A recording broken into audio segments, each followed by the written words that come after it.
é com grande satisfação que a gente apresenta o professor Lucas Lousada, que falará sobre a fermentação, controle de qualidade e produção de cafés especiais.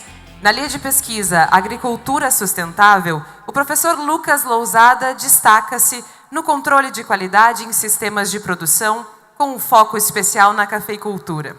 Seus estudos abrangem os processos de fermentação espontânea e induzida no processamento do café, além da pesquisa em controle de qualidade ao longo da cadeia produtiva. Como Q-Grader licenciado pelo Coffee Quality Institute, ele coordena o Laboratório de Análise e Pesquisa em Café, LAPC, do Instituto Federal do Espírito Santo.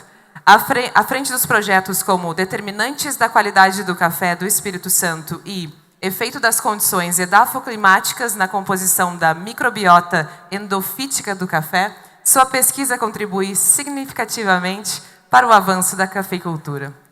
Lucas Lousada, seja bem-vindo.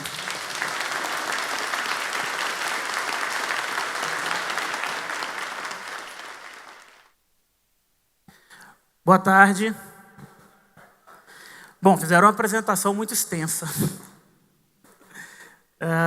Curiosamente, esse projeto do Determinantes da Qualidade foi um dos primeiros projetos da minha vida acadêmica e a pergunta continua sem resposta até hoje. O que determina a qualidade do café? Então, são muitos fatores. E hoje, quando o Jean me convidou, quero agradecer o convite, ao Jean. Eu tinha prometido para a minha família e para os meus amigos que esse ano seria um ano sabático. Eu não iria dar palestra, mas depois de ir para a Rússia, para a Inglaterra, outros países, eu falei, não, tem que ir lá no Jean. Então, Jean, obrigado pela insistência, prazer estar aqui com vocês. E vou falar um pouquinho sobre as técnicas analíticas que eu tenho usado para entender o que é qualidade e como a fermentação muda o perfil dos cafés, e a gente precisa entender uma série de fatores se tratando de pós-colheita, se tratando de controle de qualidade de processo. Hoje eu faço parte do Instituto MIOR, eu estou licenciado do Instituto Federal do Espírito Santo e tem um mês que eu estou residindo em Minas Gerais. Então, é uma novidade profissional. Muito obrigado aos amigos mineiros que têm me acolhido muito bem. Bom, eu começo a minha apresentação falando sobre o boi, de forma bem curiosa. Quando eu morei nos Estados Unidos, eu escutava um ditado que marcou a minha vida. Do boi só se perde o berro. E isso é uma verdade na indústria que processa carne. No café, a gente joga muita coisa fora. E quando a gente vai falar de cafés especiais e de qualidade, nós temos que olhar para a lavoura toda recortada como esse boi. Porque é impossível para um produtor produzir 100% de café 90 pontos. Ele vai produzir uma parte, ele vai ter café verde, ele vai ter café boia, ele vai ter café passa, ele vai ter resíduo, ele vai ter varrição, ele tem maquinação. E aí, pós-colheita, ele ajuda a fatiar esse boi, o café, em diferentes etapas, em diferentes processos, em diferentes sabores. Mas hoje nós vamos falar um pouquinho sobre esses temas. Eu vou falar bem rápido, até porque o tempo de 1 hora é um tempo confortável, mas o assunto é extenso. Eu vou tentar ser o mais didático possível com vocês. Primeira coisa, quando a gente vai falar em fermentação, nós temos que pensar no varietal, no tipo de material que nós vamos fermentar. E eu gosto dessa representação, porque aqui a gente consegue ver a diversidade de materiais genéticos que a gente tem plantados ao redor do mundo. A palestra anterior falou exatamente disso. E cada planta tem o seu bioma. As plantas são holobiontes. O que é essa palavra bonita?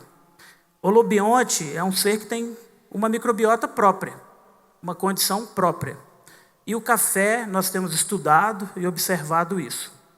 Cada café tem uma condição microbiana própria que interage com a composição química que está dentro da planta e que gera metabólitos secundários que são responsáveis por sabores diferentes, aromas diferentes, densidade de frutos diferentes, todos os aspectos estruturais. Mas, normalmente, o produtor quer sempre saber qual cultivar produz mais e com mais qualidade. E hoje ouvimos muito bem as palestras falando que isso é complexo. Nós temos que equacionar tudo para conseguir ter um bom entendimento. Então, nós estamos aqui embaixo, plantando coffea arábia e coffea canéfora. Mas a gente precisa entender todo o contexto, de onde vem essa planta que junta tantas pessoas que estão conectadas por gerações, né? O café vai comemorar 300 anos no Brasil e eu acredito que o café já é uma planta nacionalizada pela história, pelo protagonismo e pela identidade social que existe nesse país. Mas, se tratando de gênero, vamos ver o que nos espera em relação às condições de cultivo para o café no Brasil. O mapa de cima, pessoal, em alguns momentos vai ter alguma coisa em inglês no meio dos slides, eu confesso para vocês que eu não tenho tempo de traduzir tudo, eu vou deixando as coisas em inglês, português, vou misturando. O mapa de cima mostra a aptidão para a produção de café arábica no Brasil, levando em consideração os fatores topo-edafoclimático. Então, vocês estão vendo que nós temos uma porcentagem pequena de área apta. E o sul do Brasil muito apto, mas não dá para produzir café no sul do Brasil por conta da geada. Isso é um grande problema. E se vocês olharem o mapa de baixo, aí eu vou cutucar a ferida, porque eu estou na terra do café arábica, o nosso país é um país apto para produzir canéfora. E o fato é tão verdadeiro que cada vez mais o canéfora vem subindo a montanha. Minas Gerais já tem cultivado café canéfora. E nós precisamos cada vez mais estudar a mudança das plantas, do clima, capacidade de adaptação, capacidade de manejo, mas também precisamos identificar os potenciais. Hoje eu escutei alguém falando a respeito da necessidade do Brasil ter uma defesa pública sobre proteção, sobre o papel que o cafeicultor faz no manejo. Então, se a gente olhar para o mundo, a gente precisa divulgar isso com muita força. Nós não precisamos cortar floresta para plantar café. Nós temos área para produzir café para o mundo todo. Então, o Brasil precisa, de fato, entender o papel dele na cadeia global da cafeicultura e vender o trabalho de sustentabilidade que todos vocês fazem diariamente em prol da nossa cafeicultura. Bom, vamos entrar mais no detalhe da palestra de hoje. Café, quando a gente vai beber, a gente está consumindo todos esses compostos. Normalmente, a gente se preocupa muito com a cafeína. Se você fizer uma pesquisa na rua e perguntar a qualquer pessoa, por que você toma café? Cafeína. Só que a gente esquece de outros compostos químicos que são muito nobres, como, por exemplo, os lipídios, que são os ácidos graxos. E esses ácidos graxos são importantíssimos. E quando a gente faz processo de fermentação, a gente está mudando a dinâmica dos lipídios. Notem que a gente tem 0,9% a 1,3% de cafeína, enquanto a gente tem de 15% a 18% de lipídios numa xícara de café. Então, é muito comum, quando você está tomando um café numa torra correta, você vê em cima da xícara um sobrenadante. São os lipídios que estão ali à disposição. Ou as proteínas.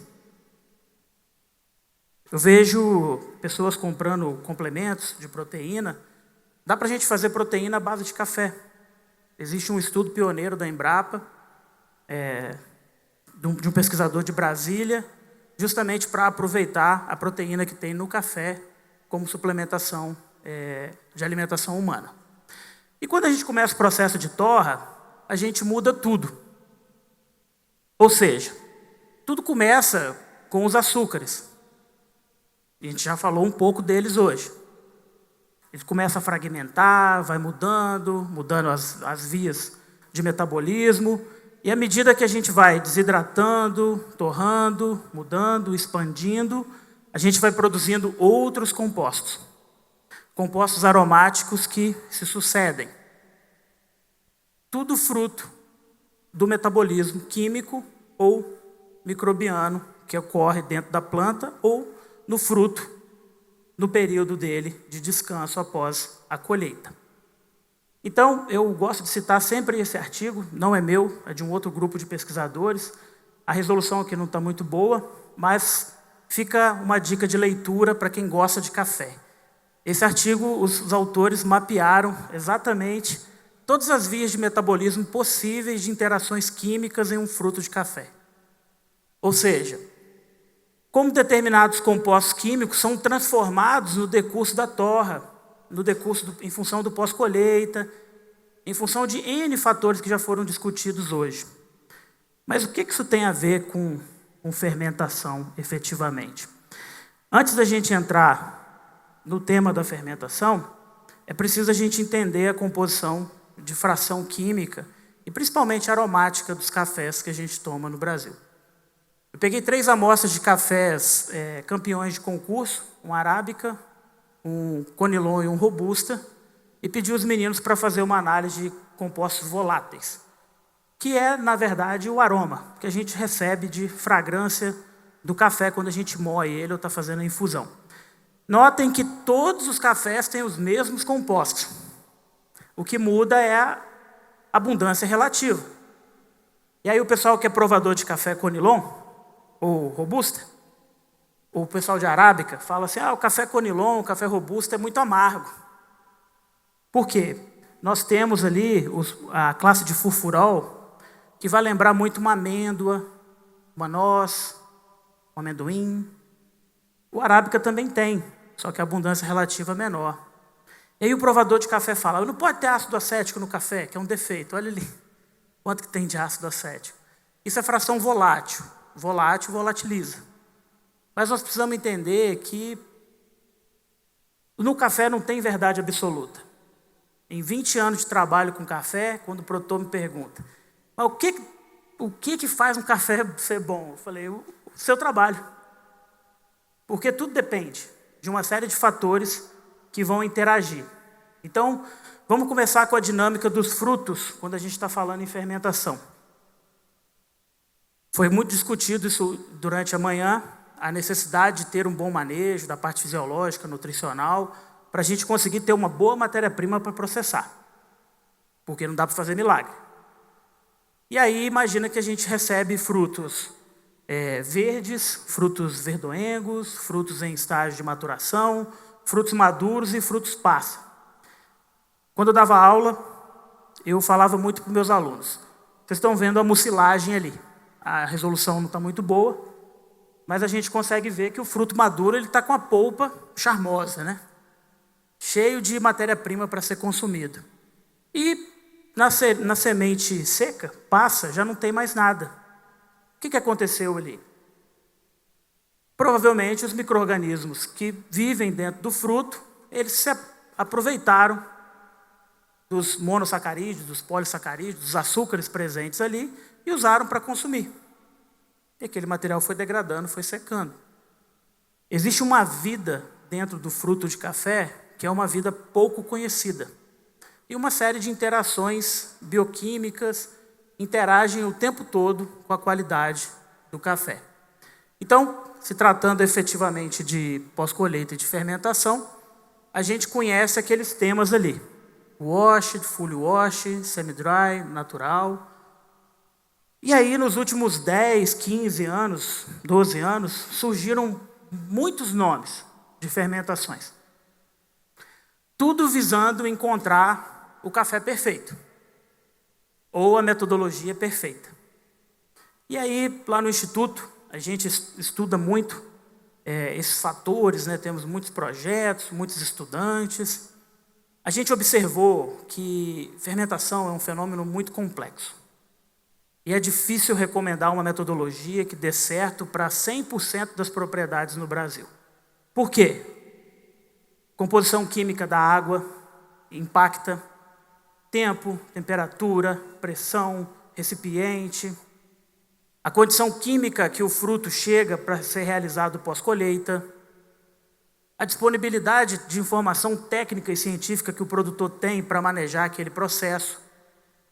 E às vezes as pessoas acham que é só pegar um pó de pelim-pim-pim, Fabiana que gosta de falar assim, coloca lá e vai ter o café de 90 pontos. Não é bem assim. O negócio é mais complicado do que a gente imagina. E aí a gente começou a estudar o funcionamento dos frutos e da planta. Descemos para o solo. Vamos para o sistema radicular. Enfiamos a química no meio para tentar entender esse quebra-cabeça e ver como algumas coisas funcionam. Bom, então temos dois resultados científicos aqui diferentes. Um em escala de bancada, outro numa fazenda, na realidade do produtor. Essas daqui são esses gráficos com nomes diferentes, né, e essas linhas azuis indicam a formação de diferentes clusters, ou seja, diferentes classes. Então a gente tem ali do 0 aos 180 horas e lá em cima do 0 a 216 horas em fermentação. Notem que do tempo 0 para o tempo máximo, nós estamos mudando radicalmente a estrutura química do fruto de café, só imerso em água. E na escala de laboratório também, com 0 hora, nós temos muito furfurol. E com 180 horas, nós começamos a ter compostos aromáticos que se assemelham a frutas. Ah, professor, mas de onde vocês tiram esses nomes? Tem uma biblioteca química, que se chama NIST. Nessa biblioteca você joga o nome da molécula, ela te dá toda a informação da molécula, principalmente a lembrança aromática que essa molécula te remete. Ou seja, como por exemplo, essa classe aqui do cantinho, que é formada especificamente pelo metabolismo de uma bactéria. Não tem nada de graça se tratando de química.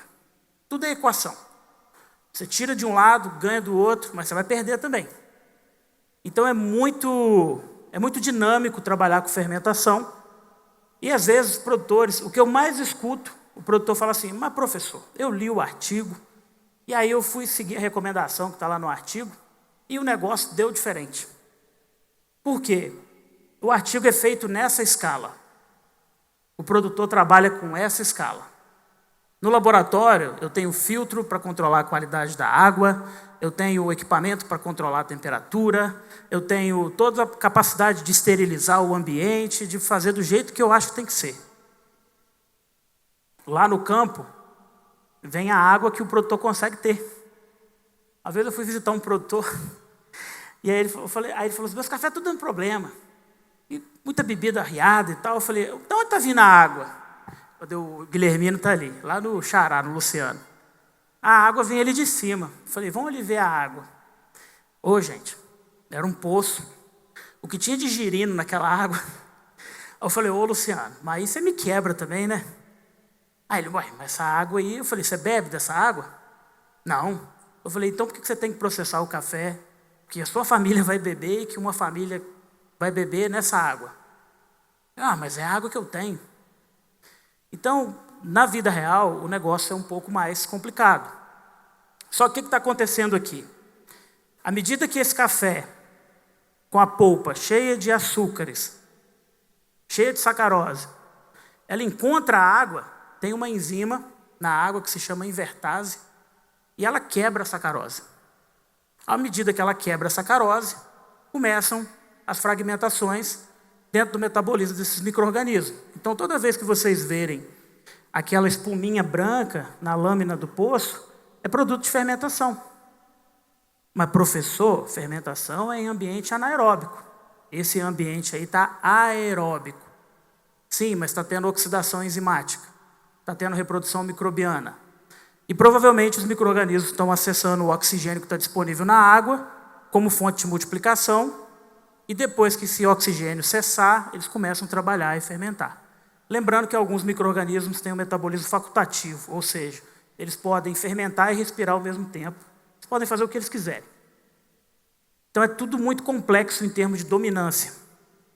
E aí a gente resolveu fazer alguns estudos. Esse é um dos trabalhos da minha tese. A gente observou, de novo, a altitude. O professor Donizete, né? Foi muito feliz de manhã cedo falando da altitude.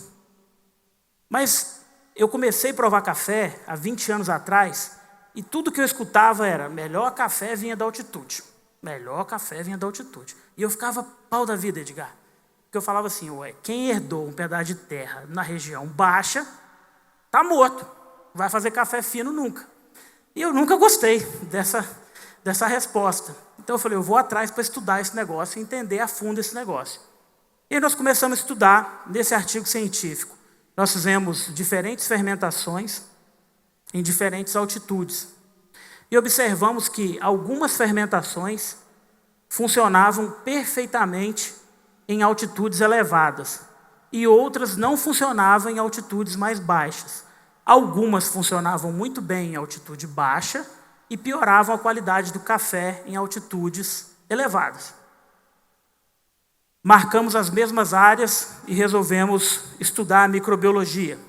Os resultados aqui são químicos e sensoriais. E aí publicamos esse artigo. Esse é um artigo que considero ele um divisor de águas na minha carreira. Nós tivemos a audácia de estudar as mesmas áreas para ver o comportamento dos micro-organismos antes das fermentações, quando a gente ia lá e tirava o fruto da planta. E aí o que a gente viu? Esse gráfico aí, confuso, né? Mas ele é bem simples de se entender. Vou explicar para vocês.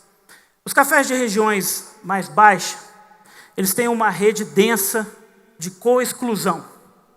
O que é isso em resumo? Coexclusão. 2 micro-organismos não podem habitar o mesmo espaço de forma harmônica. Eles vão se matar pelo mesmo nutriente. Coocorrência, na altitude, representado pelas linhas azuis, são micro-organismos que vão conviver bem. Então eu posso ter bactéria levedura ou bactéria diferente, levedura diferente, todo mundo de boa. Vamos compartilhar o que a gente tem aqui.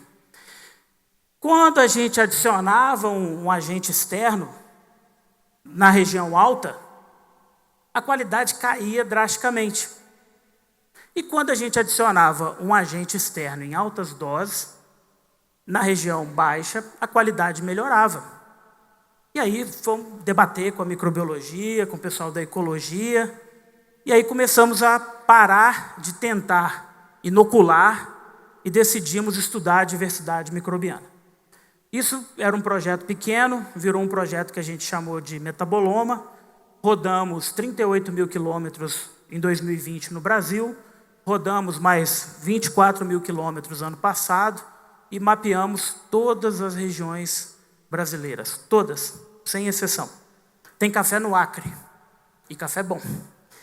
E os resultados estão saindo, Eu posso dizer para vocês que em termos de microbiologia, cada região tem o seu microbioma. A arábica é diferente de canéfora, a arábica é diferente de estado, diferente de região, diferente de tipo de solo, e assim vai, e assim vai, e assim vai. Então a gente precisa olhar para aquela planta que está ali como um ser vivo e começar a entender como essas coisas se relacionam a partir do solo, que é a base da vida, até chegar no fruto, que é a última etapa do processo. E aí pensamos nessa parte de estudar diversidade microbiana, clima, altitude. Um produtor falou assim, ô Lucas, eu tenho uma lavoura que eu colho café no período seco e colho café lá no final do ano quando está chovendo. E o que acontece, Flávio? Os cafés mudam demais. Tem café que dá certo no começo da safra, tem café que dá tudo errado. Falei, vamos estudar então. E aí fomos lá para o Caparaó, publicamos esse estudo científico, tem 2 anos, se eu não me engano, desse trabalho. O que nós observamos? No período seco, você tem uma diversidade microbiana atuando de uma forma. Começa a chover, os fungos ficam todo serelepe. Opa, chegou a água. E os fungos começam a ditar o ritmo dos negócios. O que nós observamos? Dá para pensar, então, nos melhores métodos de pós-colheita no período mais seco e os melhores métodos de pós-colheita no período úmido. E aí a gente até fez uma brincadeira com o produtor, né? Falei assim, ô Flávio, dá para lançar um peramanca aí, ó. Aí o que é isso? Eu falei, entra na internet, vê o preço desse vinho, que você vai entender a metáfora. Você vai falar para o seu cliente, esse ano não vai ter o lote X. Mas por quê? porque as minhas condições edafoclimáticas não atendem os parâmetros de qualidade para produzir o lote que você está esperando. Ou seja, você está empurrando para o mercado uma expectativa de um produto que depende da natureza. Então, são coisas que a gente usa, né, e usa muito a ciência para tentar explicar esses fenômenos, e a gente tem recomendado alguns processos. Se tratando de fermentação, eu particularmente gosto de recomendar esse método, que nós publicamos em 2022, se eu não me engano, ou 2021. Um aluno meu chegou e falou assim: professor, queria fazer uma maceração carbônica. Eu falei: mas você sabe o que é maceração carbônica? Não, eu sei. Isso aqui. Vamos fazer. Compramos equipamentos, montamos o experimento e escolhemos 3 gradientes de temperatura: 18, 28, 38. 5 dias de fermentação. Notem que a gente tem um ganho médio de quase 5 pontos quando a gente fixa uma temperatura e a quantidade de tempo. Isso para uma escala de bancada, não é para o produtor que está lá colhendo 120 mil litros de café em um dia. E aí, resultado sensorial muito bom, mas a primeira dúvida foi: provador de café tem opinião tendenciosa, né? Ele pode ter gostado do café fermentado. Então tá bom, vamos fazer uma análise de ressonância magnética nuclear. Vamos lá no núcleo do átomo para ver o que acontece. Fizemos a análise de ressonância e observamos que a temperatura exerce uma significância na mudança da composição química e o tempo também. Ou seja, muda totalmente quantidade de trigonelina, formulação dos ácidos clorogênicos, lipídios, açúcares, ácidos. Ou seja, nós estamos jogando, nós estamos manipulando a matéria. Na parte de microbiologia, fomos coletando, vai mudando também. Essas linhas pretas, quando a gente tem ausência dela, quer dizer que eu tenho uma mudança no perfil microbiano. E também na parte do reino dos fungos. E à medida que o tempo vai passando, essa microbiota vai se tornando mais seletiva. Essa é uma análise que a gente chama de DGGE. Aplicamos uma técnica mais moderna, que é sequenciamento genético de última geração, na região do ITS e do 16S. Publicamos o estudo e observamos que nessas condições de 38 graus por 5 dias, nós estamos predominando lactobacilos. Aí eu falei assim: ainda tem um café probiótico ainda aí, olha aí. Aí pega aquela água rica em lactobacilos e joga no lixo. Nós somos muito ricos no Brasil, a gente joga tudo fora. Casca a gente joga fora, vira compostagem. Material de processo fermentativo a gente joga fora, porque está sobrando, ou então tem que descartar.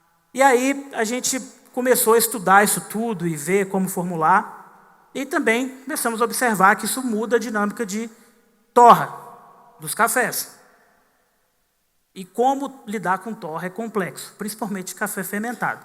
Então vocês podem ver aqui, que com 38 graus eu tenho uma seleção da microbiota dos cafés que foram fermentados, que são responsáveis pela mudança no perfil sensorial e no perfil químico.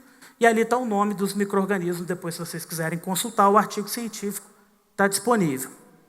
Então tem uma pergunta aqui para a gente caminhar para o final do nosso bate-papo. A matriz de torra afeta o resultado químico do café ao final da torra? A matriz de torra é o quê? Torrar leito fluidizado usando ar e usando gás. Muda? Muda. Tem jeito. Você está usando um ICAL e está usando um probatino. Escala diferente, processo diferente, matriz energética diferente. Você vai mudando a estrutura dos cafés. E aí pensamos, mas o ICAL é um torrador de 50 gramas, o probatino é um torrador maior. Vamos pegar, isso aqui são regiões espectrais do infravermelho, são as classes que foram alteradas em função do processo. Pegamos 2 torradores, um nacional e um torrador importado, o Átila versus o probatino. Usamos a mesma técnica de infravermelho e observamos também que, usando gás, mas mudando o equipamento, eu também mudo a condição química dos frutos. E aí os alunos sempre falam assim: mas diacho, nunca tem uma resposta.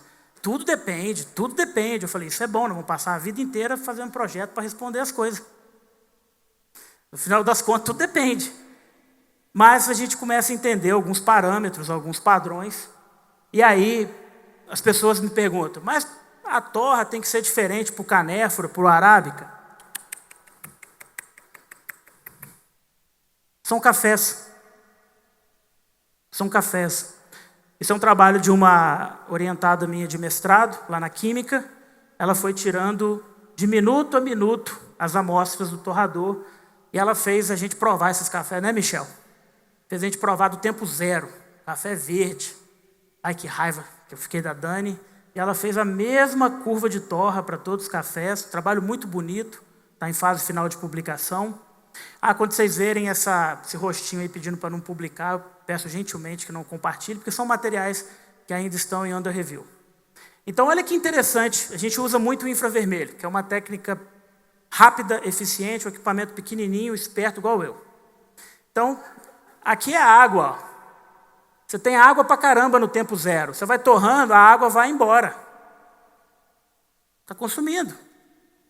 Você começa a formar cafeína, ó. O sinal dela aqui, ó, começa a subir. Trigonelina, ácido carboxílicos. Ou seja, o café é uma matriz fantástica, extremamente complexa. Quando eu comecei a dar aula lá no Departamento de Química, na Federal do Espírito Santo, a turma do petróleo falava assim, a química do petróleo é a mais difícil do mundo. Eu falei, porque vocês não conhecem a do café. Esse tempo atrás, conversando com o Eustáquio, que é o reitor agora da universidade, falei, e aí, professor? Continua convencido que a química do petróleo é a mais complexa do mundo? Ele falou, não. A do café, eu aprendi com você que tudo depende. Tudo depende. E é muito complexo, e isso que é bom, porque a gente vai estudar. Agora, olhem o comportamento da matriz química do arábica e do conilon. É a mesma. A mesma. Mudam os compostos, isso é óbvio. Matéria-prima é diferente uma da outra. Estrutura química, estrutura física. Mas o comportamento é o mesmo. E eu tenho uma dificuldade, porque às vezes as pessoas falam assim, mas tem que ter um processo de torra específico para o robusta. É torra, gente. Tem que ter um processo específico para o café arábica. É torra. Você vai achar a sua receita. Você vai achar o jeito que funciona para você, para o seu consumidor, para o seu cliente. E é isso. E está tudo ótimo. Por fim, a gente usa muito a análise sensorial.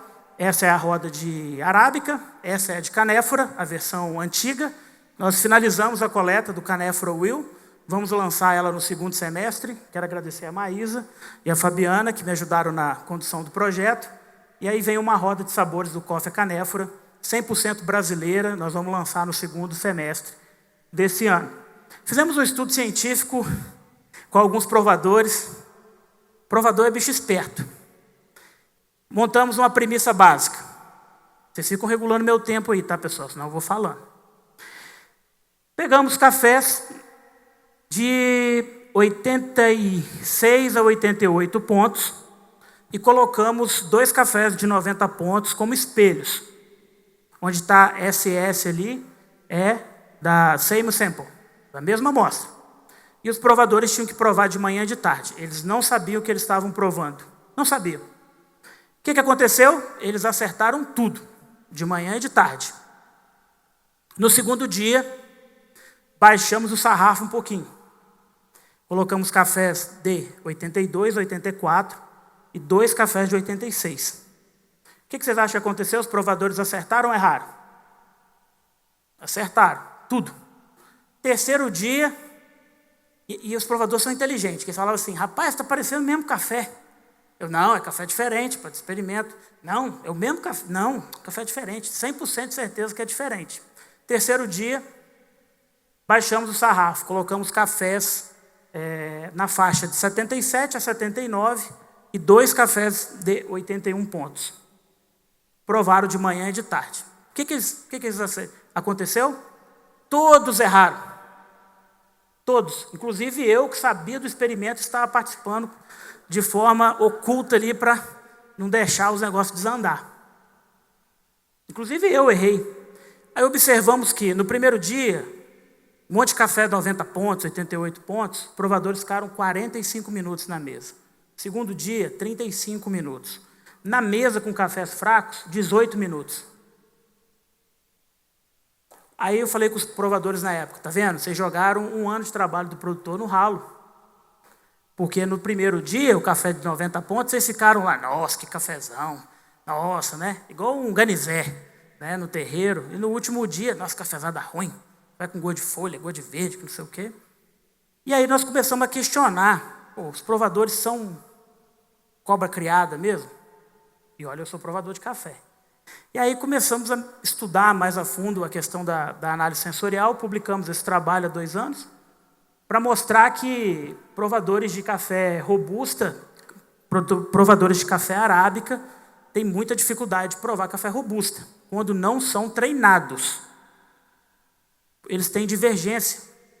Divergência principalmente em acidez, porque é totalmente diferente o perfil de acidez de um café robusta, em detrimento de um café arábica. Então, de novo, penalizando o pobre coitado do café, penalizando o produtor. Aí eu, conversando com um grupo de pesquisa, lá do doutorado, da Federal do Rio Grande do Sul, falei, não, tem que ter uma metodologia para eu provar café sem usar provador. Aí o pessoal falou assim, uai, mas não dá para provar café sem usar provador. Eu falei, dá, tem que dar. Aí nós chegamos numa metodologia. Começamos a usar muita modelagem matemática, e aí nós publicamos esse trabalho há alguns anos, que dá para prever a nota baseada em marcador químico. Só que essa técnica de cromatografia gasosa é uma técnica muito cara. Ela custa, em média, R$450, R$420 por amostra. E leva 45 minutos dentro do equipamento. Mais uma semana de trabalho para tratar os dados. Ou seja, o provador é mais barato. Eu falei, não, tem que ter uma técnica química que faz o negócio acontecer rápido. Aí, de novo, recorremos ao piquititinho, ó, ao infravermelho aí, ó, igual eu, pequenininho. Esse equipamento, com 5 segundos, ele me dá um resultado, ele me dá um espectro, um comprimento de onda. Nesse comprimento de onda, eu começo a ver o comportamento das moléculas químicas. Só que a gente precisa de muitos dados. E no laboratório a gente teve essa bênção, que não foi planejada na nossa vida. A gente provava por ano uma média de 6.000 amostras ao longo de 10 anos. Então isso permitiu a gente ter um volume absurdo de dados processados. E nós começamos a treinar a máquina para ver se a máquina consegue ser mais rápida e mais inteligente que um provador de café. Aqui, em vermelho, está a calibragem do provador. Muito boa, o desvio padrão dele. O cara é fera mesmo, esse provador, os meninos que provam café comigo lá, eles são bem treinados. Do lado, em azul, a calibragem do infravermelho. Para fazer uma análise sensorial, eu preciso de muito tempo e de um trabalho muito sério. Para fazer a análise de infravermelho, também eu preciso de muito tempo, mas o resultado é muito rápido. E aí a gente começou a brincar com isso. Será que dá para ajudar o pessoal da IG? Para saber se esse café é mineiro mesmo, se esse café é capixaba, se esse café é do Caparaó, se esse café é da montanha? E aí nós estamos em fase final agora de estudo. Nós conseguimos separar, com base nos espectros de infravermelho, as regiões que marcam a impressão digital dessas denominações de origem.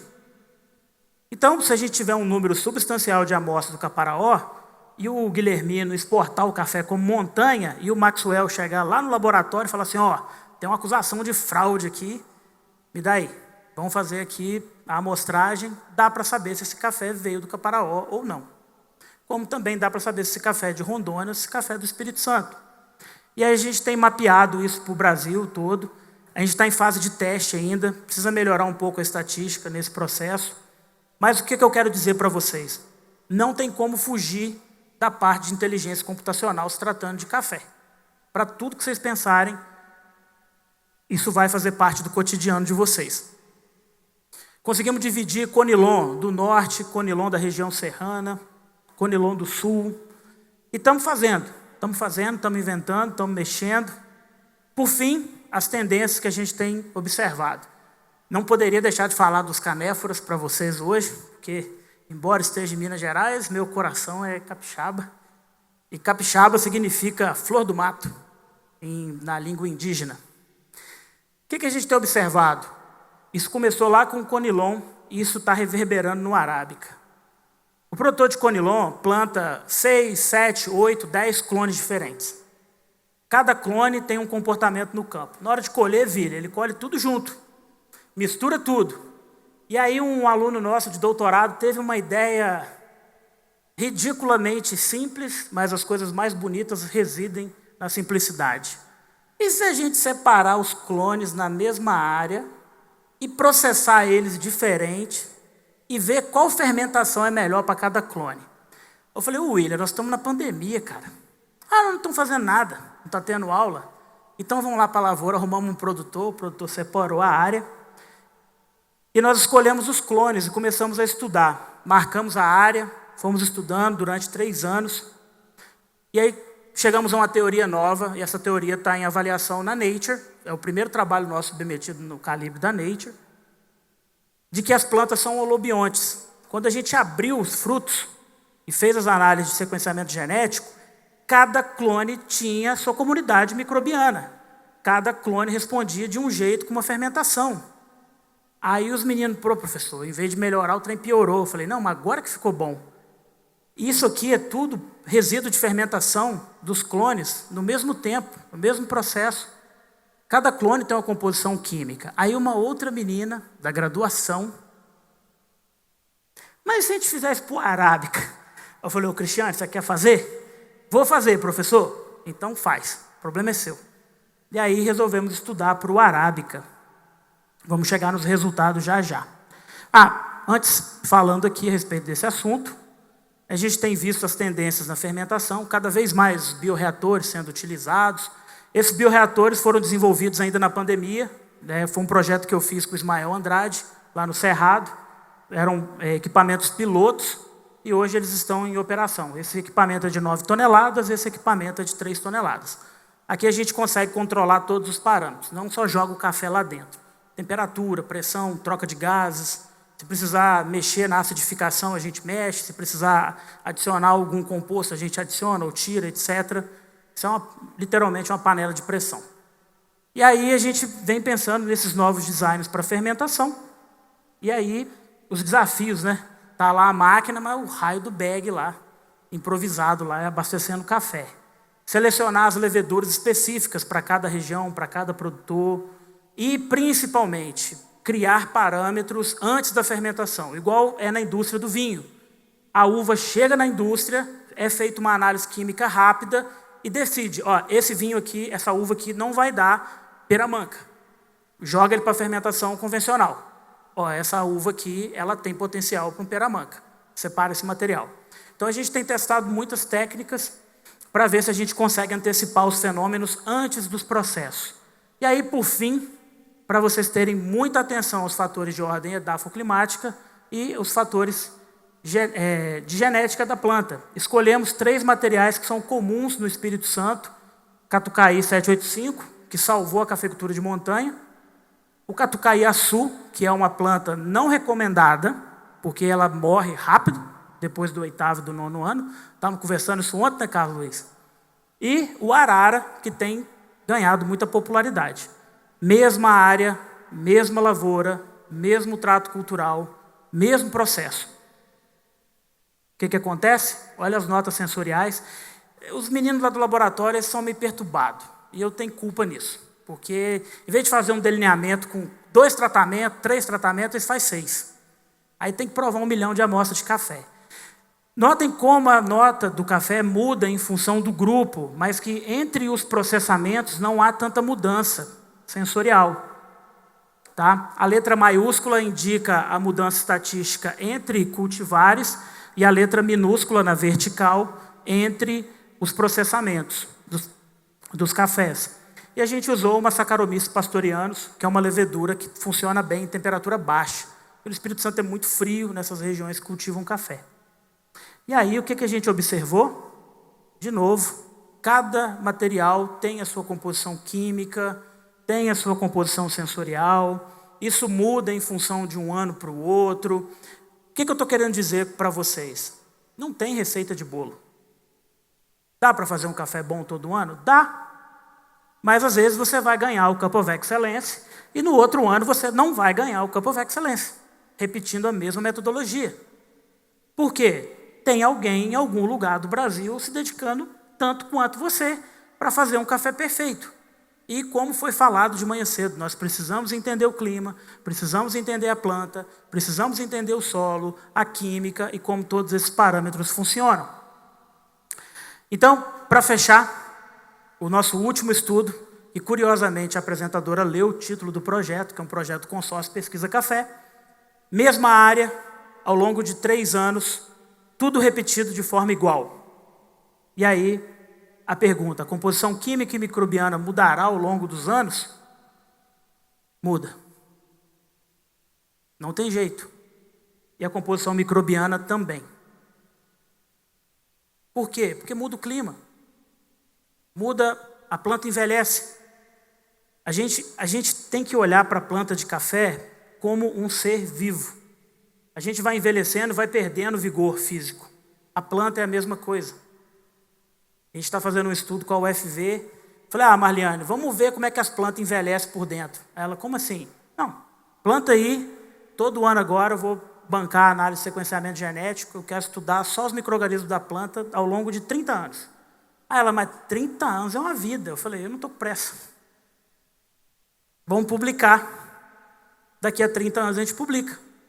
Ela, tá bom, vamos fazer. Por quê? Muda tudo, muda o tempo inteiro. E isso é o lado bonito do café. Por quê? Todo ano a gente pode ter um desafio diferente. E aí, voltando à brincadeira do boi, o produtor ele tem que ter todas as opções possíveis dentro da propriedade dele. Ele tem que processar o verde, ele tem que processar o café lavado, ele tem que fazer o natural, ele tem que fazer fermentação, ele tem que ter variedade diferente na propriedade. Porque, no final das contas, no final do dia, ele tem que ter diversidade. E o que mais tem nesse país é diversidade. Cultural, racial, religiosa, de todos os aspectos. Esses aqui são alguns estudos do nosso grupo de pesquisa. Esse é um livro muito importante que a gente tem. Disponibilizei o PDF na internet, então se vocês quiserem baixar, não precisa pagar, não precisa comprar. Já que a Springer não me paga os royalties, eu falei, então também toma essa porcaria aí. Então copia esse trem. Vocês façam bom uso aí, né, Pedro? Faz bom uso. E a conclusão? A fermentação não é o fim, mas sim o meio pelo qual podemos otimizar a qualidade dos cafés. Ferramentas analíticas podem auxiliar no controle de qualidade e prover informações para padronizar processos. A indústria cafeeira moderna dependerá cada vez mais da ciência para comunicar com os consumidores o que de fato estamos consumindo. E nós não deveríamos pensar no café como uma bebida, mas sim como um alimento funcional. O café combate Alzheimer, Parkinson, câncer, ansiedade, é diurético. Eu cheguei aqui hoje, tomei logo uns 5 cafezinhos. Eu fui no banheiro acho que umas 20 vezes já fazer xixi. Estou desidratado, de tanto que o café é diurético. Só que a gente continua vendendo café baseado em cafeína. Nós temos que vender o café como um alimento que faz bem e que salva muitas vidas, que gera emprego, que gera renda. Esse é o grupo de pesquisa que durante uma década eu tive a honra e o respeito de coordenar e conduzir. O professor Aldemar e a professora Emanuele assumiram a batuta. Eu vou cuidar de um outro projeto agora. Todos esses meninos e meninas vivem à base do café, estudando café. Esses aqui são os nossos parceiros e financiadores, as pessoas que pagam a conta no final do dia, que colocam dinheiro no laboratório, que financiam para a gente estudar. E muito obrigado, aqui está o meu contato, meu e-mail, meu telefone, e espero que a gente tenha uma vida melhor.